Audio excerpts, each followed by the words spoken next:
Okay, so the next stretch that we want to show you is an exercise known as the cat stretch.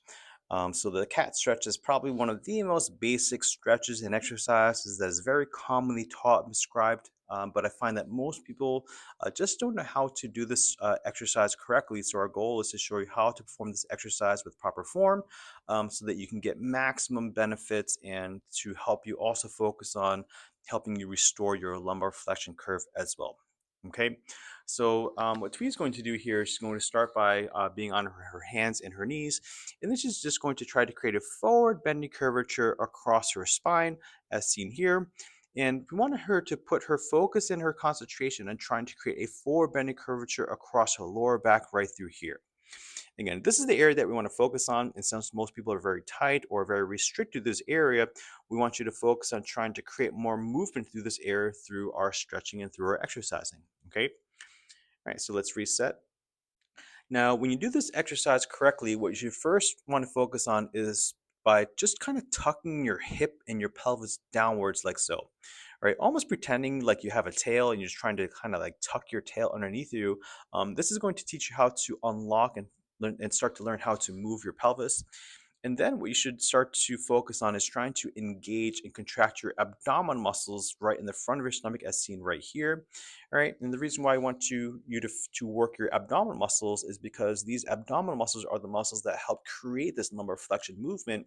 So the more you learn how to contract these muscles, you will also start to restore some of that curvature in your lumbar spine, as well as strengthen your abdominals at the same time.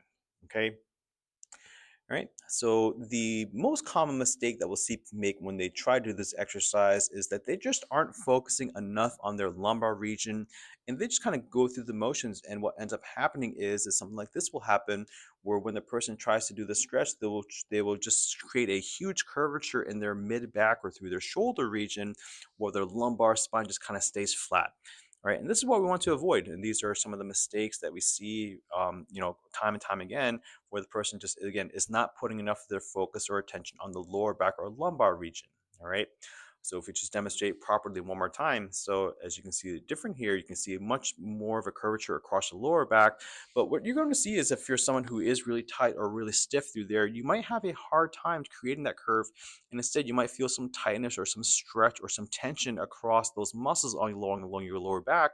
And if that is what you're feeling, then that is good. That is what we want.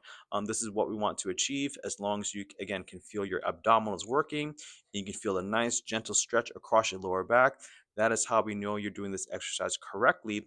But if you are someone who is experiencing any sharp pain or feeling any pain kind of shooting into your hip or down into your leg, this is a sign that you may not be ready for this exercise. I would recommend that you would work on the first modules first, or just try to find someone like a physical therapist who can better assist you in making sure that you're doing the right exercises for you and your situation.